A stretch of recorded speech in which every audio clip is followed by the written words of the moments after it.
بسم الله الرحمن الرحيم. السلام عليكم ورحمة الله وبركاته. حبايب قلبي شباب تانية ثانوي، عاملين ايه؟ يا رب تكونوا بخير وفي احسن حال دايما. معاكم مستر شريف انجلش تيتشر، والنهارده ان شاء الله هنكمل باقي الجرامر الخاص بيونت 7 اللي هو اول يونت معانا في الترم الثاني. ده تاني فيديو نعمله مع بعض. اول فيديو خدنا فيه اول جزء في الجرامر اللي هو بيتكلم عن البريزنت كونتينوس اللي هو الايه؟ مضارع المستمر. تمام. واثناء شرحنا للفيديو قلنا ان في عندنا حاجات اسمها الافعال التكراريه. الافعال دي ما نقدرش نستخدمها في صيغه الازمنه المستمره اللي من ضمنها زمن المضارع المستمر. النهارده ان شاء الله في فيديو النهارده هنشرح بالتفصيل الافعال التقريريه اللي هي ما نقدرش نستخدمها في الازمنه دي. طيب ركز معايا ورقه وقلم وصلي على رسول الله. على بركه الله نبدا.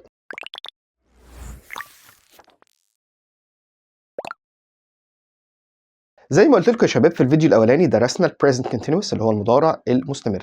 فيديو كان سهل جدا وبسيط، حوالي 12 او 13 دقيقه، مش طويل ابدا. ما رضيتش اخليه طويل علشان يبقى سهل عليك وتتفرج عليه بسهوله وتستوعبه. لو ما شفتش الفيديو هسيب لك الرابط بتاعه في اول تعليق. ودلوقتي خلينا ندخل على الافعال التكراريه. طيب اول حاجه خلينا في البدايه كده نشوف انواع الافعال من حيث طبيعتها او وظيفتها. يعني ايه الكلام ده؟ احنا عندنا 3 انواع. اول حاجه افعال حركيه، تاني حاجه افعال تكراريه، تالت حاجة أفعال تنفع تقريرية وتنفع حركية ليها معنيين. طيب حلو جدا، خلينا نبدأ واحدة واحدة كده. نبدأ بالأفعال الحركية أو الدايناميك فيربس. الدايناميك فيربس يعني إيه الكلام ده؟ الأفعال الحركية أو الدايناميك فيربس هي الأفعال العادية خالص، زي مثلا eat يأكل، drink يشرب، play يلعب، go يذهب، sleep ينام. كل دي أفعال حركية، أفعال عادية خالص بتعبر عن فعل حركي. تمام يا شباب، دي الافعال الحركيه، وده اول نوع معانا، سهل جدا وكلنا عارفينه ما فيهوش اي حاجه.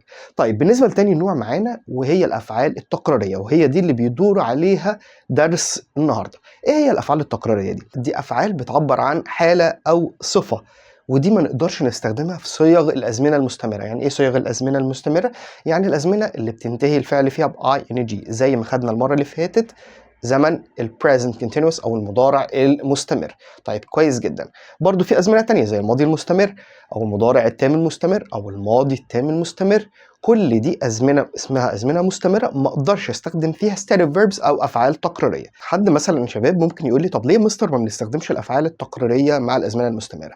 طيب خليني اقول لك ان اغلب الازمنه المستمره بتوصف حدث بيحصل دلوقتي او حدث مؤقت، ولكن الافعال التقريريه بتبقى وصف لحاجه دائمه او شعور دائم او حاله دائمه، فما ينفعش استخدمها مع ازمنه مستمره اللي منها البريزنت continuous. طيب كويس جدا، خليني بقى اقسم لك اهم الافعال التكراريه لمجموعه من الافعال. 6 مجموعات كده هقسمهم لك، عايزك تركز معايا واحده واحده، وكل اللي مطلوب منك تكتبهم وانا هكتب لك الافعال كلها على الشاشه بترجمتها. كل اللي عليك تحفظهم وتذاكرهم. طيب خلينا نبدا باول مجموعه وهي مجموعه feelings and emotions اللي هي الاحاسيس والمشاعر. feelings and emotions. طيب عندنا افعال زي ايه؟ love. لما اجي اتكلم عن المشاعر اول فعل هيجي في بالنا هو love. يعني ايه love؟ يحب طبعا. love ده من الافعال اللي ما اقدرش احطها في صيغه زمن مستمر. يعني ما اقدرش اقول I'm loving you، مفيش حاجه اسمها كده ابدا، فبقول ايه؟ I love you. عكسها hate، نفس الكلام برضو. عندنا ايه تاني؟ عندنا like والdislike اللي هو ايه؟ يعجب او يحب، او برضو عكسها ايه؟ لا يحب. عندنا ايه تاني؟ want يريد، need يحتاج، miss يشتاق. لما تقول حد I miss you، تمام، عمرك سمعت حد يقول I'm missing you؟ مفيش حاجه اسمها كده. طيب ايه تاني؟ impress، wish وsatisfy. wish يعني يتمنى، satisfy يعني يرضى، تمام. care يعني يهتم، desire يعني يرغب، mind يعني يمانع. كل دي افعال زي ما قلنا من المجموعه الخاصه بالفيلينجز اند ايموشنز، وما ينفعش نضيف لها اي ان جي. طيب لو مش هضيف لها اي ان جي وهخليها في زمن مستمر، هنعمل ايه يا مستر؟ هحولها لاقرب زمن مناسب ليها. يعني ايه؟ لو انا بتكلم في البريزنت كونتينوس المضارع المستمر هخليها مضارع بسيط. عشان كده لما جينا قلنا I love you بقت present simple مضارع بسيط، تمام، يبقى بنجيبها لاقرب زمن ليها. لو ماضي مستمر هتبقى ماضي بسيط. تمام يا شباب، كويس جدا. طيب تاني مجموعة معانا يا شباب واللي هي measurements اللي هي ايه؟ القياس. طيب دي بتتكون من ايه؟ اول فعل معانا عندنا اللي هو consist of اللي هي يتكون من، او contain يحتوي على. عندنا برضو cost اللي هو يبلغ تكلفته، وعندنا برضو deserve اللي هو يستحق، وزي ما قلت لك كل الافعال دي هكتبها لك بترجمتها على الشاشه. عندنا برضو fit وsuit اللي هو يلائم او يناسب، وميجر اللي هو يقيس او يبلغ قياسه، وخلي بالك في بعض الملاحظ على بعض الافعال من دي هناخدها كمان شويه. وبعد كده عندنا include اللي هو يتضمن، دي تاني مجموعه معانا. طيب تالت مجموعه معانا يا شباب وهي الملكيه. عندنا ايه في الملكيه؟ عندنا طبعا have اللي هو جد بمعنى يمتلك، عندنا own و اللي هو يدين، وpasses وbelong اللي هو ايه؟ ينتمي الى.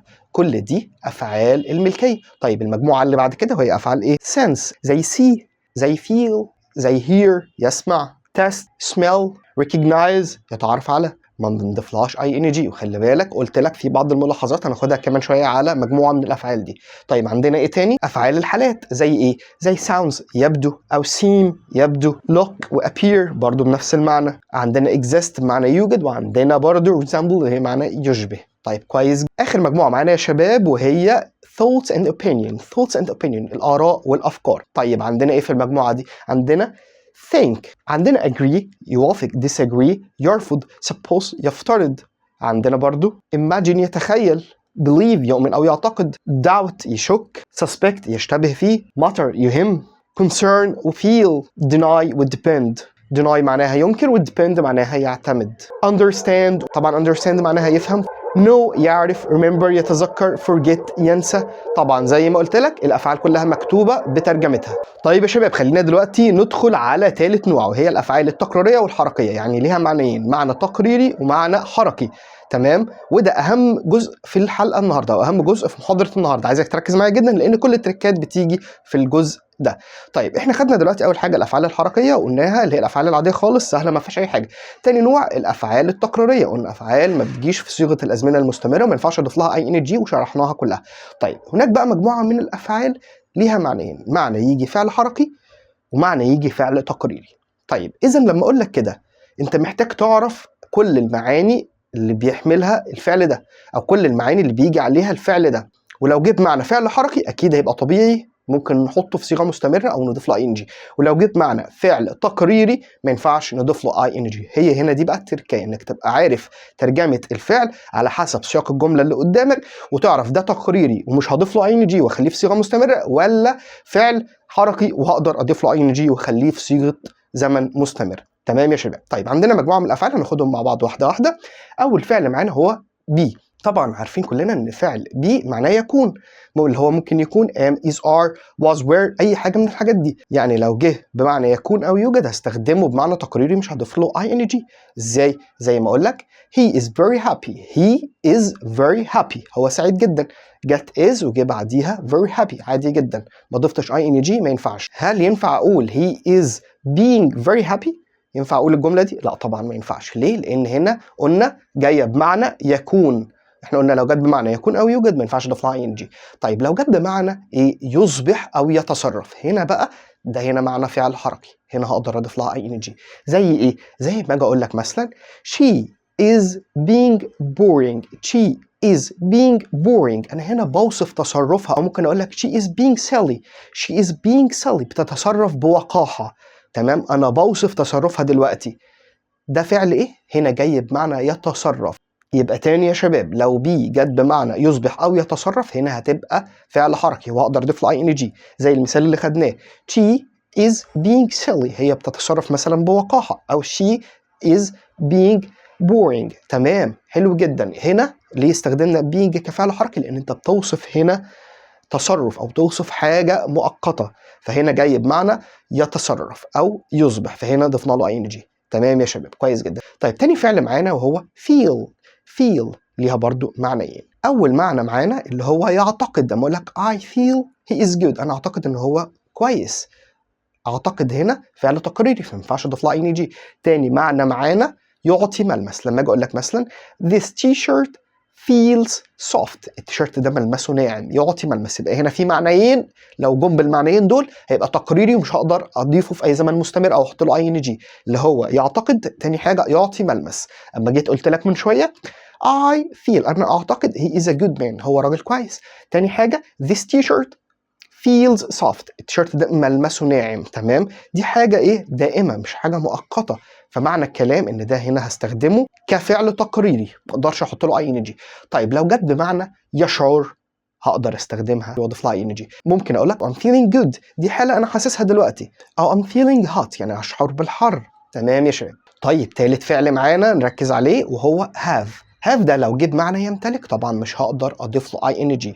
يعني مثلا بقول لك I have a car، مفيش حاجة اسمها I'm having a car، لا I have a car ده يمتلك، يبقى هنا هيبقى فعل تقريري مش هقدر اضيف له ing. طب لو جت بمعنى يقضي او يتناول هنا هيبقى فعل حركي واقدر اضيف لها ing. يعني مثلا لما اقول I'm having a nice time، انا بقضي وقت لطيف. I'm having a nice time حطيت لها هنا ing. تمام يا شباب. طيب لو عايز اقول مثلا I'm having lunch، انا بتناول الغداء، يبقى هنا ده ايه؟ برضه هطلع ing لانها جت بمعنى يتناول. يبقى لو جت بمعنى يقضي او يتناول هتبقى فعل حركي عادي واضيف لها ing. جت بمعنى يمتلك هتبقى ايه؟ برافو عليك، هتبقى فعل ما اقدرش اضيف لها ing. خلي بالنا طبعا يا شباب كلنا عارفين ان have بيبقى مع I ويو ويو they، وهاز مع هي وشي وات او اي اسم مفرد. تمام. والماضي بتاعهم had، خلينا عارفين الكلام ده.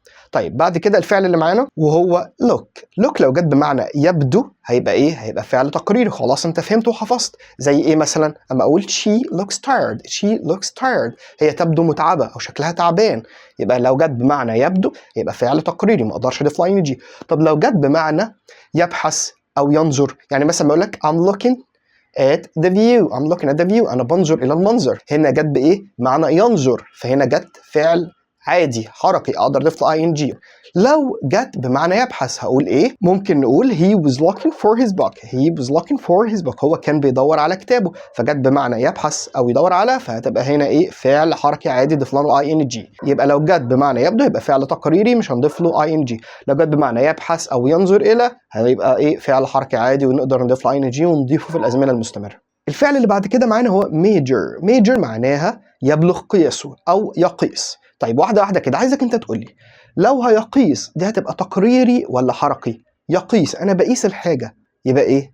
ده حركي، انا بقيس، فينفع هنا نضيف لها ing. I'm measuring the table يعني انا بقيس الترابيزة مثلا. I'm measuring، قلت لك I'm measuring ليه؟ لان ده فعل حركي.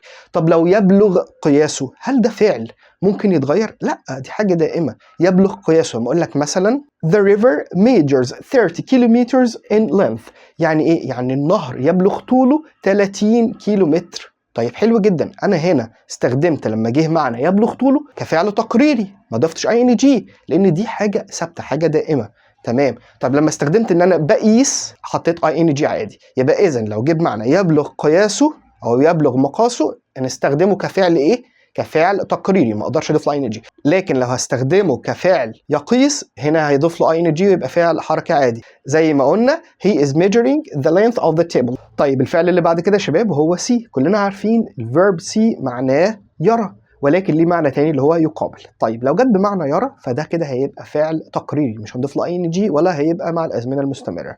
تمام. طب لو جت بمعنى يقابل عادي هضيف له ing. يعني ممكن نقول I'm seeing my friend tomorrow انا هقابل صاحبي بكره. استخدمت هنا ing ليه؟ لان هنا جه بمعنى يقابل. طب لو جت بمعنى يرى لا هيبقى فعل حركي مش هضيف له ing. زي مثلا لما نقول she sees herself in the mirror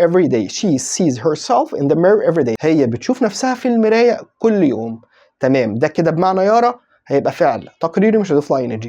بمعنى يقابل هيبقى فعل حركي وهضيف له ing عادي. بعد كده smell يشم. طيب او ليه معنى تاني يعطي رائحة. لو حاجة بتعطي رائحة فدي هتبقى ايه؟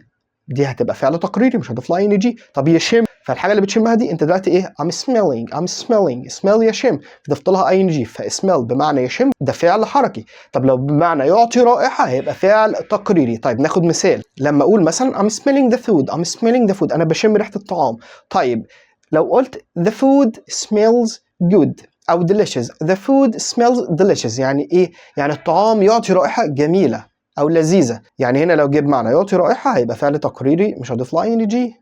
لو بمعنى يشم رائحة هيبقى فعل حركي. يعني برضو زي ما قلنا we are smelling something strange يعني احنا شامين ريحة حاجة غريبة. we are smelling استخدمت هنا ايه؟ smelling ing. ليه؟ لان هنا جاي بمعنى يشم رائحة فهنا ده ايه؟ فعل حركي. طيب الفعل اللي معنا بعد كده هو think ليه معنيين كلنا عارفين ان هو معنى ايه؟ يفكر او يعتقد. لو يفكر هيبقى فعل حركي انا دلوقتي بفكر في حاجة. طب يعتقد الاعتقاد ده بيكون شيء دائم فهيبقى فعل تقريري. يبقى لو think جت بمعنى يفكر هيبقى فعل حركه واضيف لها ing عادي. لو جت بمعنى يعتقد هيبقى فعل تقريري ومش هقدر اضيف لها ing. طيب زي ايه؟ يعني مثلا لما اجي اقول I think he is a good boy. I think he is a good boy. أنا أعتقد إن هو ولد كويس. ده هنا أعتقد، فجت إيه؟ think. طيب لما أجي أقول لك I'm thinking about what I'm gonna do tomorrow. I'm thinking about what I'm gonna do tomorrow. أنا بفكر في اللي هعمله بكرة. فهنا بفكر دي حاجة بتحصل دلوقتي، فإذا استخدمت معاها ing. أو ممكن نقول I'm thinking about the best solution of the problem. أنا بفكر في أفضل حل للمشكلة. كده فاضل معانا فعل واحد بس وهو weigh. weigh اللي هو يوزن أو يبلغ وزنه. طيب من غير ما اقول خلاص انت حفظت. لو جت بمعنى يوزن هيبقى فعل ايه؟ حركي ولا تقريري؟ حركي. انت بتوزن حاجه بتعملها دلوقتي، فدي ممكن تضيف لها ing او تيجي في صيغه اي فعل مستمر. طب يبلغ وزنه تبقى فعل تقريري. طيب جميل جدا. ناخد مثال. لما اجي اقول لك the seller is weighing the oranges، يعني التاجر او البائع بيعمل ايه؟ بيوزن البرتقال. طيب حلو جدا. طيب لو هتيجي بمعنى يبلغ وزنه ممكن نقول the bag weighs 2 kilos. يعني ايه the bag weighs 2 kilos؟ يعني الشنطة يبلغ وزنها 2 كيلو. تمام؟ يبقى عرفنا لو جت بمعنى يبلغ وزنه هيبقى فعل تقريري مش هقدر اضيف له ing ولا اضيفه في صيغة اي زمن مستمر. ولكن لو فعل حركي زي يزن ده هنقدر نضيف له ing عادي ويبقى فعل حركي. طيب ممتاز جدا جدا.